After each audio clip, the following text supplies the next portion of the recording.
خدا کرے تیری قسمت اچھی ہو۔ مجھے عجیب سا لگتا کہ امی صرف یہی دعا کیوں دیتی ہیں۔ ایک دن میں نے ان سے پوچھ ہی لیا کہ آخر آپ یہی دعا کیوں دیتی ہیں؟ وہ بولی بیٹی قسمت پر کسی کا زور نہیں، خاص طور پر لڑکیوں کی۔ جب شادی ہو جاتی ہے وہ دوسروں کے بس میں چلی جاتی ہیں، جو جی چاہے وہ ان سے سلوک کرے۔ تبھی لڑکیوں کو پرایا دھن کہا جاتا ہے اور ان کی قسمت سے ڈر لگتا ہے۔ ماں کی یہ باتیں میرے سر سے گزر گئیں اور میں مسکرا کر رہ گئی۔ امبر میری خالہ زاد تھی، میری اس کے ساتھ بہت اچھی دوستی تھی۔ وہ خوش شکل اور خوش اتوار تھی، تبھی سب اسے چاہتے تھے۔ وہ بہن بھائیوں میں سب سے بڑی تھی۔ خالہ اکثر بیمار رہتی تھیں۔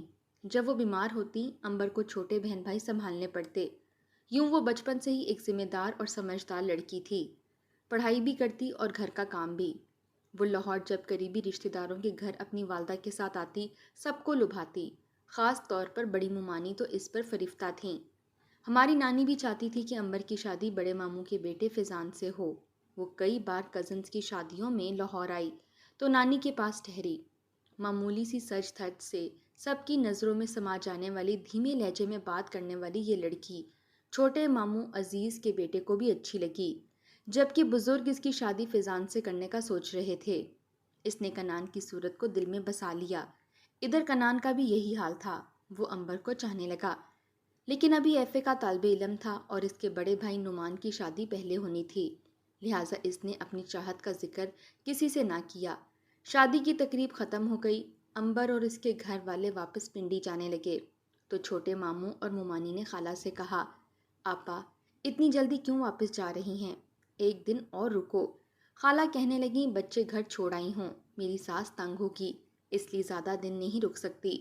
ممانی نے کہا، امبر کی تو چھٹیاں ہیں، یہ قسمت سے آئی ہے، اس بار اسے چھوڑ جاؤ، جب چھٹیاں ختم ہوں گی اس کے ماموں خود پنڈی پہنچا دیں گے۔ ممانی کی بات سن کر امبر کے دل کی کلی کھل گئی۔ کرن کی بہن گلناز نے بھی اصرار کیا تو خالہ بیٹی کو بھائی کے گھر چھوڑ کر خود راول پنڈی روانہ ہو گئیں اور تاکید کر گئیں کہ 15-20 روز بعد اسے واپس پہنچا دینا، کیونکہ اس کے بغیر اکیلی مجھ سے گھرداری سنبھلتی نہیں۔ بڑے ماموں ماڈل ٹاؤن میں رہتے تھے جبکہ چھوٹے ماموں بیدیا میں رہائش پذیر تھے۔ دونوں بھائی اور ان کے اہل خانہ کبھی کبھی ایک دوسرے کے گھروں میں آتے جاتے تھے، کیونکہ بڑے شہروں میں جہاں فاصلے حائل ہوتے ہیں مصروفیت بھی زیادہ ہوتی ہے۔ ہماری نانی بڑے بیٹے کے پاس رہتی تھیں اور 2 ماہ بعد چھوٹے بیٹے کے گھر ملنے جاتیں تو ہفتہ بھر ٹھہر کر واپس لوٹ آتیں۔ بڑے ماموں اور ان کی بیوی بچوں سے زیادہ لگاؤ تھا۔ ان دنوں جب امبر چھوٹے ماموں کے گھر رہ رہی تھی، نانی وہاں آ گئیں تاکہ نواسی کے ساتھ بھی کچھ دن رہ لے۔ امبر تو خوش ہو گئی کہ نانی اس کی خاطر رہنے آئی ہیں۔ اسے معلوم نہ تھا کہ نانی اس پر کیسا قہر ڈھانے والی ہیں۔ کہتے ہیں کہ محبت کے جذبے کو کتنا بھی چھپاؤ یہ چھپتا نہیں۔ ہماری نانی کی جہاں دیدہ نظروں نے بھانپ لیا کہ کنان اور امبر ایک دوسرے کو پسندیدگی کی نظروں سے دیکھتے ہیں، جبکہ ان کا پختہ ارادہ تھا کہ اپنی نواسی کو بڑے پوتے کی دلہن بنائیں گی۔ انہیں امبر اور کنان کی محبت بھرے انداز ایک آنکھ نہ بھائے۔ انہوں نے گلناز سے کہا کہ ذرا دھیان رکھنا، کہیں کنان امبر کے ساتھ محبت کا رشتہ نہ جوڑے، کیونکہ یہ فیضان کی امانت ہے اور یہ بات طے شدہ ہے۔ گلناز نے نانی کو یقین دلایا کہ وہ دھیان رکھے گی اور ہرگز اپنے بھائی کو موقع نہ دے گی کہ وہ امبر سے تنہائی میں بات چیت کرے۔ 2 ہفتے وہاں رہ کر واپس گھر لوٹ آئی۔ گلناز کو اس بات پر کوئی اعتراض نہ تھا کہ اس کا بھائی کنان امبر کو پسند کرتا ہے، بلکہ وہ تو خوش تھی کہ امبر جیسی پیاری کزن اس کی بھابھی بن جائے۔ گلناز پر یہ بات کھل گئی تھی کہ امبر اور کنان ایک دوسرے کو پسند کرتے ہیں۔ 1 ماہ پلک جھپکتے گزر گئے۔ امبر کے والد خالو طفیل کسی کام سے لاہور آئے تو ماموں ممانی سے کہا کہ میرا کام سے لاہور آنا ہوا ہے، تو سوچا کہ امبر کو بھی ہمراہ لیتا جاؤں۔ آپ اب اجازت دیں، بہت دن رہ لیا ہے، اس کی ماں کی طبیعت ٹھیک نہیں ہے۔ بیٹی سے بھی کہا کہ تیاری کر لو، میں تمہارے بڑے ماموں اور اماں جی یعنی نانی ماں سے ملواؤں تو ہم روانہ ہو جائیں گے۔ امبر یہ سن کر اداس ہو گئی، مگر جانا تو تھا۔ اتنے دن وہ کبھی کسی کے گھر نہ رہی تھی اور نہ اس کے والد ننہال میں رہنے کی اجازت دیتے تھے۔ پہلی بار چھوٹی ممانی کے اصرار پر خالہ بیٹی کو لاہور ان کے گھر چھوڑ کر گئی تھیں۔ ہم سب کو اداس کر کے اپنے والد کے ہمراہ راول پنڈی چلی گئی۔ خدا کی کرنی کہ گلناز کا رشتہ امبر کے چچا زاد بھائی سے ہو گیا